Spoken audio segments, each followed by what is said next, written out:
ನಮಗೆಲ್ಲ ಇರತಕ್ಕಂಥ ಮತ್ತೊಂದು ಮಾರ್ಗ ಯಾವುದು? ಮತ್ತೇನು ಮಾಡಬೇಕು ನಾವು? ಹಾಗೆ ಹೋಗಬೇಕು ಅಂತ ಇದ್ದರೆ, ವಾಪಸ್ ಬರದೇ ಹೋಗಬೇಕು ಅಂತ ಇದ್ದರೆ, ಸುಖವಾಗಿರಬೇಕು ಅಂತಿದ್ದರೆ, ಸುಖವಾಗಿ ಸತ್ತ ಮೇಲೂ ಸುಖವಾಗಿರಬೇಕಾಗಿದ್ದರೆ, ಯತ್ ಪ್ರಯಂತ್ಯ ವಿಸಂವಿಶಂತಿ, ಹೋಗ್ಬಿಡ್ತೀವಲ್ಲ ಇಲ್ಲಿಂದ, ಹಾಗೆ ಹೋದ ಮೇಲೂ ಸುಖವಾಗಿರಬೇಕಾಗಿದ್ದರೆ,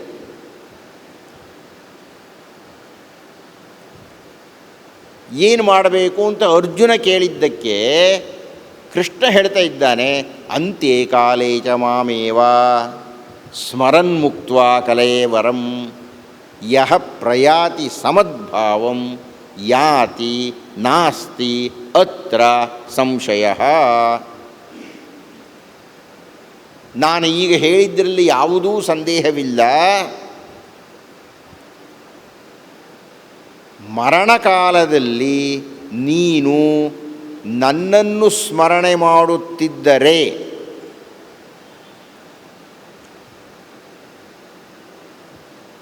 ನೋಡಪ್ಪ, ನಿನಗೆ ನೇರವಾಗಿ ನನ್ನ ಹತ್ರಕ್ಕೆ ಬರ್ತೀಯ. ವೈಕುಂಠಕ್ಕಾದರೂ ಬರ್ತೀಯ, ಕೈಲಾಸಕ್ಕಾದರೂ ಬರ್ತೀಯ, ಗಾಣಾಲೋಕಕ್ಕಾದರೂ ಹೋಗ್ತೀಯ, ಆನಂದ ಲೋಕಕ್ಕಾದರೂ ಹೋಗ್ತೀಯ, ಗೋಲೋಕಕ್ಕಾದರೂ ಹೋಗ್ತೀಯ. ಗೋಲೋಕ ಅಂದರೆ ಕೃಷ್ಣನ ಲೋಕ ಅಂತ ದೇವಿ ಭಾಗವತದಲ್ಲಿ, ಅಲ್ಲಾದರೂ ಹೋಗ್ತೀಯ. ಸ್ವಾನಂದ ಲೋಕ ಅಂದರೆ ಗಣೇಶನ, ಅಲ್ಲಿಗಾದರೂ ಹೋಗ್ತೀಯ. ನೀನು ಯಾವುದನ್ನು ಇಷ್ಟಪಡುತ್ತೀಯೋ ಅಲ್ಲಿಗೆ ಹೋಗ್ತೀಯ. ಆದರೆ ಹಾಗೆ ಹೋಗಬೇಕಾದ್ರೆ ಏನು ಮಾಡಬೇಕು ನೀನು ಅಂತ್ಯಕಾಲೇ ಚ ಮಾಮೇವ ಸ್ಮರನ್ ಮುಕ್ತ್ವಾ ಕಲೇವರಂ. ಕಲೇವರ ಅಂದರೆ ಆಗಲೇ ಹೇಳಿದೆ, ದೇಹವನ್ನು ಕಲೇವರ ಅಂತ ಕರೀತಾರೆ, ಕಳೇಬರ ಅಂತ. ಈ ಕಳೇಬರವನ್ನು ಬಿಟ್ಟು ನೀನು ಹೋಗಬೇಕಿದ್ದರೆ ನೋಡಿ, ಮತ್ತೆ ನೀವೇ ಬೇರೆ, ನಿಮ್ಮ ಕಳೇಬರವೇ ಬೇರೆ, ನನ್ನ ದೇಹವೇ ಬೇರೆ, ನಾನು ಅಂತ ಹೇಳ್ಕೊಳ್ತಾ ಇರೋನೇ ಬೇರೆ. ಆ ನಾನು ಅಂತ ಹೇಳ್ಕೊಳ್ತಾ ಇರೋನೇ ಜೀವಾತ್ಮ. ಆ ಜೀವಾತ್ಮ ಅನ್ನತಕ್ಕಂಥದ್ದು ಈ ಕಳೇಬರವನ್ನು ಬಿಟ್ಟ ಮೇಲೆ ಎಲ್ಲಿಗೆ ಹೋಗ್ಬೇಕ್ರಿ? ನೇರವಾಗಿ ಕೃಷ್ಣನ ಹತ್ತಿರಕ್ಕೆ ಹೋಗಬೇಕಾಗಿದ್ದರೆ ಮಾಂ ಅನುಸ್ಮರ, ನನ್ನನ್ನು ನೀನು ಧ್ಯಾನ ಮಾಡು. ಯಾತಕ್ಕೆ ಇಷ್ಟು ಖಚಿತವಾಗಿ ನಾನು ಈ ಮಾತನ್ನು ಹೇಳುತ್ತಿದ್ದೇನೆ ಅಂದರೆ, ಯಂ ವಾಪಿ ಸ್ಮರನ್ ಭಾವನ್ ಸ್ಮರತ್ಯಂತೆ ಕಲೇವರಂ ತಮೇವೇತಿ ಕೌಂತೆಯ ಯದಾ ಸದ್ಭಾವಭಾವಿತಃ. ಅದರ ಮುಂದಿನ ಶ್ಲೋಕ,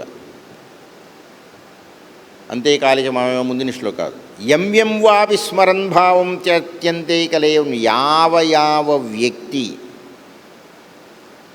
ಯಾವ ಗುರಿಯನ್ನು ಧ್ಯಾನ ಮಾಡುತ್ತಾ ತನ್ನ ದೇಹವನ್ನು ಬಿಡುತ್ತಾನೆಯೋ ಅವನು ಆಯಾ ಗುರಿ ಕಡೆಗೆ ಹೋಗ್ತಾನೆ.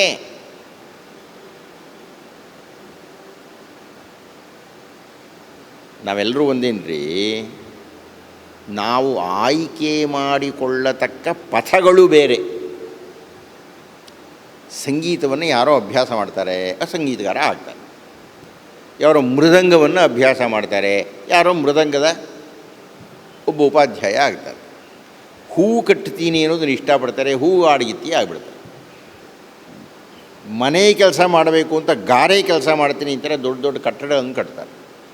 ಯಾರೋ ಕುರ್ಚಿನೋ ಅಥವಾ ಮೇಜೋ ಬಾಗಿಲು ಇಂಥದ್ದನ್ನೆಲ್ಲ ಮಾಡಬೇಕು ಅಂದರೆ ಒಬ್ಬ ಬಡಗಿ ಆಗ್ಬಿಡುತ್ತೆ. ಇದು ಯಾವ ವ್ಯಕ್ತಿಯ ಆಯ್ಕೆ ಹೇಗೆ ಅಂತ ಹೇಳಲಿಕ್ಕಾಗಲ್ಲ. ನಾನು ಮಾತನಾಡುತ್ತಿದ್ದೇನೆ ಅನ್ನುವ ಆಯ್ಕೆ ನನಗೆ ಗೊತ್ತಿಲ್ಲ, ನಾನು ಮಾಡಿಕೊಂಡ ಅಂತ. ನಾನು ಏನೇನೋ ಓದಿದೆ, ಕನ್ನಡ MA ಮಾಡಿದೆ, ಸಂಸ್ಕೃತ MA ಮಾಡಿದೆ, ಅದ್ವೈತದಲ್ಲಿ ಡಾಕ್ಟ್ರೇಟ್ ತಗೊಂಡೆ, ಕಪ್ಪು ಕೋಟ್ ತೊಟ್ಟು ಲಾಯರು ಆದೆ, ಒಂದಷ್ಟು ಕಾಲ RV ಕಾಲೇಜಿನಲ್ಲಿ ಕನ್ನಡ ವಿಭಾಗದ ಅಧ್ಯಕ್ಷನೂ ಆಗಿದ್ದೆ. ಎಲ್ಲ ಬಿಟ್ಟು ನಿಮ್ಮ ಹತ್ರ ಭಗವದ್ಗೀತೆ ಮಾತಾಡ್ತಾ ಕೂತಿದ್ದೀನಪ್ಪ. ಇದು ಯಾವುದೂ ಇಲ್ಲ, ಅದೆಲ್ಲ ನಾನು ಪ್ರಯತ್ನ ಪಟ್ಟಿದ್ದು. ಇದು ನೂಗ್ತಾ ಹೋಗೋ, ನೀನು ಜೀವಭೂತ ಅನ್ನುವುದು ಉಪನ್ಯಾಸ ಕೊಡು ಅಂತ ಹೇಳ್ತು. ಇದೆಲ್ಲ ಬಿಟ್ಬಿಟ್ಟು, ಅಂದರೆ ಒಬ್ಬೊಬ್ಬ ವ್ಯಕ್ತಿಯೂ ತನ್ನದೇ ಆದಂಥ ಬೇರೆ ಬೇರೆ ಮಾರ್ಗಗಳಲ್ಲಿ ಹೋಗ್ತಾನೆ. ಎಂ ವಾಪಿ ಸ್ಮರನ್ ಭಾವಂ ಚೇತ್ಯಂತೆ. ಅದನ್ನೇ ಕೃಷ್ಣ ಹೇಳ್ತಾ ಇದ್ದಾನೆ. ಜೀವನದಲ್ಲಿ ಬೇರೆ ಬೇರೆ ಶಾಖೆಗಳನ್ನು ಆಯ್ಕೆ ಮಾಡ್ಕೊಳ್ಳೋದು ಅಷ್ಟೇ ಅಲ್ರಿ. ನಾವು ಕಳೇಬರವನ್ನು ಬಿಟ್ಟಾಗ ಯಾವ ಯಾವ ಭಾವಗಳನ್ನು ನಾವು ಆಶಿಸುತ್ತೇವೆಯೋ ಆಯಾಯ ಅವತಾರಗಳಿಗೆ ಹೋಗ್ತೀವಿ, ಆಯಾಯ ಲೋಕಗಳಿಗೆ ಹೋಗ್ತೀವಿ, ಆಯಾಯ ವಿಷಯಗಳಲ್ಲಿ ನಾವು ಮಗ್ನರಾಗುತ್ತೇವೆ.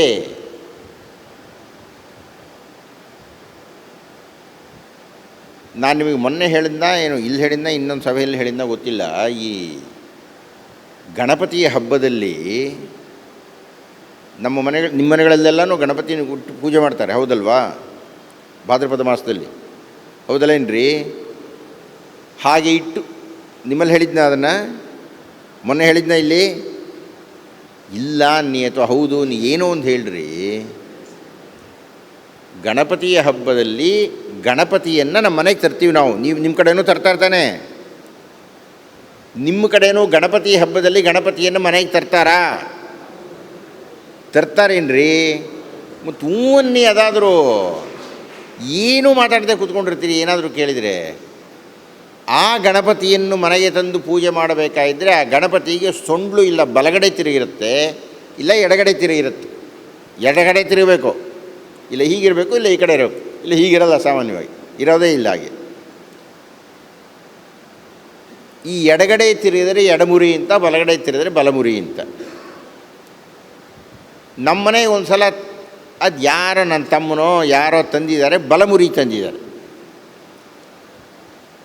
ಈ ಬಲಮುರಿ ಇದ್ರೆ ವಿಶೇಷ ಏನು ಅಂತ ಸುಮ್ಮನೆ ಕೇಳಿದರು ಮನೆಯಲ್ಲಿ. ನಾನು ಹೇಳಿದೆ, ಎಡಮುರಿ ಎಂದರೆ ಎಡಗಡೆಗೆ ಸೊಂಡಿಲು ತಿರುಗಿರತಕ್ಕಂತಹ ಗಣಪತಿ. ಎಡಗಡೆಗೆ ಸೊಂಡಿಲು ತಿರುಗಿದ್ದರೆ ಪೂಜೆ ಮಾಡಿದರೆ ಲೌಕಿಕವಾಗಿರತಕ್ಕಂತಹ ಅಭಿಲಾಷೆಗಳನ್ನು ತೀರಿಸ್ತಾನೆ ಎನ್ನುವುದು ನಂಬಿಕೆ. ಈ ಬಲಗಡೆಗೆ ತಿರುಗಿದ್ದರೆ ಮುಕ್ತಿಯನ್ನು ಕೊಡ್ತಾನೆ ಅಂತ ನಂಬಿಕೆ ಅಂತ ಹೇಳ್ತಾ ಇದ್ದೆ. ನನ್ನ ತಂಗಿ ಹೇಳಿದ್ಲು, ನಾನು ಪೂಜೆನೇ ಮಾಡಲ್ಲ ಅಂದ್ಲು. ಯಾಕೆ ಅಂದರೆ ನನಗೆ ಮುಕ್ತಿ ಬೇಕಾಗೇ ಇಲ್ಲ ಅಂದ್ಲಾಕೆ.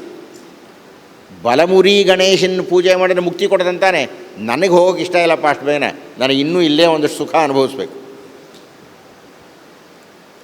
ಹೀಗೆ ನೀವು ಹೋಗೋಕೆ ಸಿದ್ಧ ಇಲ್ಲದೇ ಹೇಗೆ ಹೋಗ್ಲಿಕ್ಕಾಗುತ್ತೆ? ಆಯ್ಕೆ ನಿಮ್ಮದು. ಅದಕ್ಕೆ ಕೃಷ್ಣ ಹೇಳ್ತಾ ಇದ್ದಾನೆ, ಎಂ ವಾಪಿ ಸ್ಮರನ್ ಭಾವಂ ತ್ಯತ್ಯಂತೆ ಕಲೇವರಂ. ಯಾವ ಯಾವ ವ್ಯಕ್ತಿ ಯಾವುದನ್ನು ಇಷ್ಟಪಡುತ್ತಾ ಸಾಯ್ತಾನೆಯೋ ಅದವನಿಗೆ ಸಿಗುತ್ತೆ. ತಮೇವೇ ಇತಿ ಕೌಂತೆಯ ಯದಾ ಸದ್ಭಾವ ಭಾವಿತ. ನೀವು ಹೇಗೆ ಭಾವಿಸುತ್ತೀರೋ ಹಾಗೆ ಆಗ್ತೀರಿ ನೀವು ಅಂತ. ಒಟ್ಟಿನಲ್ಲಿ ಏನು ಹೇಳ್ತಾ ಇದ್ದಾನೆ, ಮುಂದಿನ ಜನ್ಮ ನಿಮಗೆ ಎಂಥದ್ದಾಗಬೇಕು, ಮುಂದಿನ ಜನ್ಮದಲ್ಲಿ ನೀವು ಸುಖ ಪಡಬೇಕಾ, ಕಷ್ಟಗಳನ್ನು ಪಡಬೇಕಾ, ಅಥವಾ ನಿಮಗೆ ಜನ್ಮವೇ ಬೇಕಾಗಿಲ್ವಾ? ಅಕಸ್ಮಾತ್ ಜನ್ಮ ಬೇಕಾಗಿದ್ದರೂ ಈಗ ಈ ಬದುಕಿನಲ್ಲಿ ಯಾವುದೋ ಕೆಲವೊಂದು ಆಸೆ ಪಟ್ಟಿರ್ತೀವಿ ನಾವು. ರಾಜಕಾರಣಿ ಆಗಬೇಕು, ಚಲನಚಿತ್ರ ನಟಿ ಆಗಬೇಕು, ಒಳ್ಳೆ ಸಂಗೀತಗಾರ ಎಂತ ಅಂದ್ಕೊಂಡಿರ್ತೀವಿ ನಾವು. ಹಾಗೆ ಅಂದುಕೊಂಡಿದ್ದರೆ ಅದನ್ನು ಸಾಧಿಸಲಿಕ್ಕೆ ಈಗ ಪ್ರಯತ್ನ ಪಡಬೇಕು, ಈಗ ತಪಸ್ಸು ಮಾಡಬೇಕು ನೀವು. ಹಾಗೆ ಮಾಡತಕ್ಕಂಥದ್ದು ಹೇಗೆ? ಅದಕ್ಕೆ ಬೇರೆ ಬೇರೆ ಮಾರ್ಗಗಳಿದೆ. ಒಂದು ಮಾರ್ಗ ಏನಯ್ಯ ಅಂದರೆ ಎಂ ವಾಪಿ ಸ್ಮರನ್ ಭಾವಂ. ಇದು ಭಾಳ ಸರಳ. ಈಗ ನೋಡ್ರಿ, ನಿಮಗೆ ಇಂಜಿನಿಯರ್ ಆಗಬೇಕಪ್ಪ ಅಂತ ಇದ್ದರೆ ಇಂಜಿನಿಯರ್ ಓದಬೇಕು ನೀವು. ವೈದ್ಯರಾಗಬೇಕಾದ್ರೆ ವೈದ್ಯ ಓದಬೇಕು. ಭಾಳ ಸರಳ ಅದು. ಅಂದರೆ ನೀವು ಏನು ಆಗಬೇಕು ಅಂತಿದ್ದೀರೋ ಅದನ್ನು ನೀವು ಪ್ರಯತ್ನ ಪಡ್ತೀರಿ. ಹಾಗೆಯೇ ಮುಂದಿನ ಜನ್ಮದಲ್ಲಿ ನೀವು ಶ್ರೀಮಂತರಾಗಬೇಕು, ಸುಮ್ಮನೆ ಉದಾಹರಣೆ, ಶ್ರೀಮಂತರಾಗಬೇಕು ಅಂತ ಇದ್ದೀರಿ. ಏನು ಮಾಡಬೇಕು? ಲಕ್ಷ್ಮೀ ಅಂದರೆ ಹಿಂದಿನ ಸಲ ಬಂದಾಗ ಅರ್ಥ ಹೇಳಿದ್ದೆ ತಾನೆ. ಲಕ್ಷ್ಮೀ ಅಂದರೆ ಅರ್ಥ ಏನು ಅಂತ ಹೇಳಿದ್ನೇನ್ರಿ? ಏನು ಮಂಗಳೂರಿನವ್ರು ಈ ಬಾರಿ ಭಾಳ ಮೌನ ಆಗಿಬಿಟ್ಟಿದ್ದೀರಲ್ಲಪ್ಪ. ಲಕ್ಷ್ಮಿ ಅಂದರೆ ಅರ್ಥ ಹೇಳಿರ್ಬೇಕ್ರಿ, ನೀವು ಸುಮ್ಮನೆ ಹೇಳಿಲ್ಲ ಅಂದ್ಬಿಡ್ತೀರಿ. ಲಕ್ಷ್ಮಿ ಅಂದರೆ ಲಕ್ಷ್ಯವಿಟ್ಟು ನೋಡುವಾಕೆ ಅಂತ. ಭಾಳ ಗಮನ ಇಟ್ಟು ನೋಡ್ತಾ ಇರ್ತಾಳೆ ಆಕೆ. ಯಾಕೆ ನೋಡ್ತಾ ಇರ್ತಾಳೆ? ನೀವೇನು ಕೊಟ್ಟಿದ್ದೀರಿ ಅನ್ನೋದನ್ನು ನೋಡ್ತಾಳೆ. ಯಾಕೆ ನೋಡ್ತಾಳೆ? ನೀವು ₹1 ಕೊಟ್ಟಿದ್ದರೆ ನಿಮಗೆ ₹100 ಕೊಡ್ತೀನಿ ಅಂತಾಳೆ ಆಕೆ. ಭಗವತ್ಪಾದರು ಭಿಕ್ಷೆ ಬೇಡಲಿಕ್ಕೆ ಹೋಗಿದ್ದಾರೆ. ಇನ್ನೂ ಭಗವತ್ಪಾದರಾಗಿಲ್ಲ, ಒಂದು 4-5 ವರ್ಷದ ಮಗು ಇನ್ನಾತ, ಅದೊಂದು 6 ವರ್ಷ ಅಂತ ಇಟ್ಕೊಳ್ಳೋಣ. ಯಾವುದೋ ಒಂದು ಮನೆ, ಅಲ್ಲಿ ಹೋಗಿ ಭವತಿ ಭಿಕ್ಷಾಂದೇಹಿ ಅಂತ ಕೇಳಿದ್ದಾರೆ. ಎಷ್ಟೊತ್ತಾದರೂ ಏನೂ ಕೊಟ್ಟಿಲ್ಲ. ಕೊನೆಗೆ ಆ ಬಾಗಿಲಿನಿಂದ ಒಂದು ಒಣಗದ ಕೈ ಬಂತು. ಆದರೆ ಒಂದು ಬೋರೆ ಹಣ್ಣಿತ್ತು, ಒಣಗಿದ ಬೋರೆ ಹಣ್ಣು, ನೆಲ್ಲಿಕಾಯಿ, ಅದು ಏನೋ ಇತ್ತು, ಅದನ್ನು ಹಾಕಿದ್ಲಾಕೆ. ಅಂದರೆ ದಾನವನ್ನು ಏನೂ ಮಾಡಲಿಕ್ಕೆ ಆಗದಂತಹ ಬಡವಿ, ದಟ್ಟ ದರಿದ್ರಳಾಗಿದ್ದಾಳೆ. ಭಗವತ್ಪಾದರಿಗೆ ಅನ್ನಿಸ್ತು, ಏನು ಅನ್ಯಾಯ ಪಾಪ, ಇಷ್ಟೊಂದು ಬಡತನ ಯಾಕೆ ಅವಳಿಗೆ?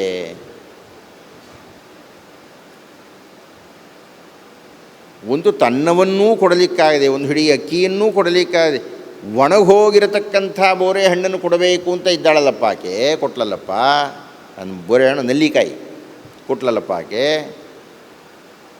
ಅಂತ ಹೇಳಿ ಅವರು ಲಕ್ಷ್ಮಿಯನ್ನು ಕರೆದರು. ಅಮ್ಮ ಲಕ್ಷ್ಮಿ ಬಾರಮ್ಮ. ಅಂಗಂ ಹರೇ ಪುಲಕಭೂಷಣಮಾಶ್ರಯಂತಿ ಭೃಂಗಾಂಗನೇವ ಮುಕುಲಾಭರಣಂ ತಮಾಲಂ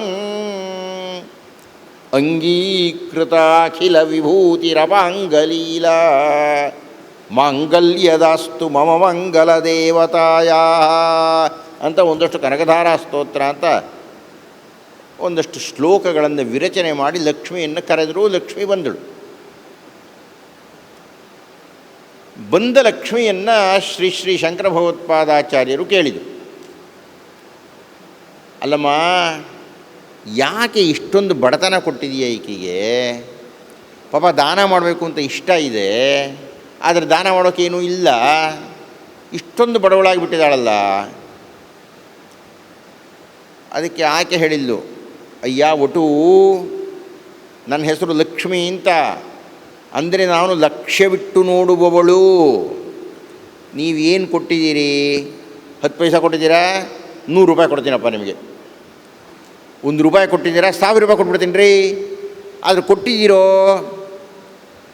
ಇವಳ ಖಾತೆಯಲ್ಲಿ 0, ಏನೂ ಕೊಟ್ಟಿಲ್ಲ, ನಾನೇನು ಕೊಡಲಿ ಅಂತ.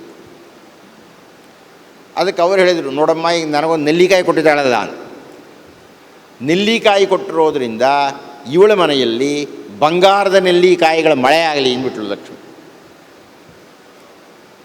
ಇವತ್ತಿಗೂ ನೀವು ಕೇರಳಕ್ಕೆ ಹೋದರೆ, ನಾನು ಇದನ್ನು ಪರೀಕ್ಷೆ ಮಾಡಲಿಕ್ಕೆ ಒಮ್ಮೆ ಆ ಕಡೆಗೆ ಹೋಗಿದ್ದೆ, ಇದು ನಿಜವೇ ಅಂತ. ಇದು 1500 ವರ್ಷಗಳ ಹಿಂದಿನ ಘಟನೆ ಬರೆದಿರೋದು. ಅದರೊಳಗೆ ಮಾಧವಿ ಶಂಕರ ವಿಜಯದಲ್ಲಿ ಈ ಪ್ರಸಂಗ ಬರುತ್ತೆ. ಅಲ್ಲಿ ಹೋಗಿ ನಾನು ವಿಚಾರಿಸಿದೆ, ಕಾಲಟಿಯಲ್ಲಿ ಕೇರಳದಲ್ಲಿ ಹೀಗೆ ಶಂಕರ ವಿಜಯದಲ್ಲಿದೆ, ಅಂಥದ್ದೇನಾದರೂ ಘಟನೆ ನಡೆದಿದೆಯೋ ಇಲ್ಲಿ ಅಂತ. ಭಾಳ ಜನ ಹೇಳಿದ್ರು ರೀ, 1500 ವರ್ಷಗಳ ಹಿಂದಿಂದ ಈಗ ಹೇಗೆ ಗೊತ್ತಾಗುತ್ತೆ ಅಂತ. ಆದರೆ ಕೊನೆಗೂ ಹೇಳಿದರು ಆ ಕಾಲಟಿಯಲ್ಲಿ, ಅಲ್ಲಿ ಏನೋ ಒಂದು ಮನೆ ಹೆಸರು ಸ್ವರ್ಣತ್ತಿಲ್ಲಂ ಅಂತ ಇದೆ, ಅಲ್ಲಿ ವಿಚಾರಿಸಿ ಅಂತ. ನಾವಲ್ಲಿ ನೋಡಿದ್ರೆ ಮಹಾ ಶ್ರೀಮಂತವಾದ ಮನೆ, ಅದರ ಹೆಸರು, ಮನೆ ಹೆಸರೇ ಸ್ವರ್ಣತ್ತಿಲ್ಲಂ ಅಂತ ಬರೆದಿದ್ದಾರೆ. ನನಗೆ ಆ ಮಲಯಾಳ ಬರೋದಿಲ್ಲ, ಅವ್ರು ಯಾರು ನನ್ನ ಕರ್ಕೊಂಡೋಗಿದ್ದವ್ರು ಹೇಳಿದರು.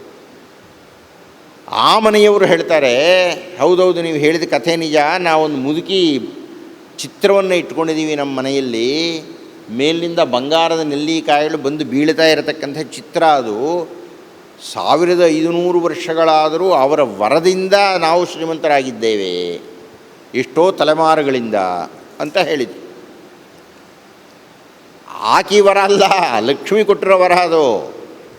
ಲಕ್ಷ್ಮಿ ಹಾಗೆ ವರ ಕೊಡಬೇಕಾಗಿದ್ದರೆ ಈಕೆ ಒಂದು ಅದು ಯಾರಿಗೆ? ಶ್ರೀ ಶ್ರೀ ಶಂಕರ ಭಗವತ್ಪಾದಾಚಾರ್ಯಗೆ ಒಂದು ನೆಲ್ಲಿಕಾಯಿ ದಾನ ಮಾಡಿಬಿಟ್ಲಪ್ಪ ಆಕೆ.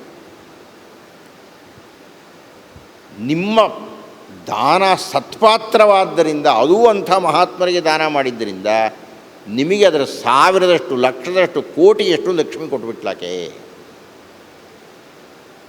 ಹೀಗಾಗಿ ನಾನು ಇಂದು ಕೊಟ್ಟರೆ ನನಗೆ ನಾಳೆ 10, 20, 30, 100, 1000ದಷ್ಟು ಬರುತ್ತೆ ದೇವರ ಲೆಕ್ಕಾಚಾರದಲ್ಲಿ. ನಮ್ಮಲ್ಲಿ ಮೋಸ ಆಗ್ಬೋದು ಕೊಟ್ಟರೆ, ಆದರೆ ದೇವರ ಲೆಕ್ಕಾಚಾರದಲ್ಲಿ ಆಗಲ್ಲ, ಅದು ಅಕ್ಷಯವಾಗುತ್ತೆ. ಅದಕ್ಕೆ ಅಕ್ಷಯ ತದಿಗೆ ಅಂತ ಕರೀತಕ್ಕಂಥದ್ದು.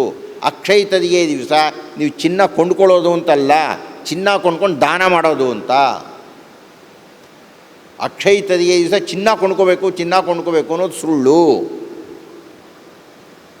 ನೀವು ಕೊಂಡ್ಕೊಂಡು ದಾನ ಮಾಡಿ.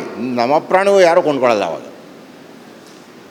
ಅಕ್ಷಯ ತದಿಗೆ ನೀವು ಚೂರು ಚಿನ್ನವನ್ನು ಕೊಟ್ಟರೆ ನಿಮಗೆ ಇಷ್ಟು ಚಿನ್ನ ವಾಪಸ್ ಬರುತ್ತೆ ಅಂತ. ಅಯ್ಯೋ ಮುಂದಿನ ಜನ್ಮದಲ್ಲಿ ಬರುತ್ತೆ ಅಂತ ಬೇಡ ಬಿಡ್ರಿ, ಈ ಜನ್ಮದಲ್ಲೂ ಬರ್ಬೋದು ಭಗವತ್ಪಾದರಂಥ ಮಹಾನುಭಾವರ ಆಶೀರ್ವಾದ ಇದ್ದರೆ.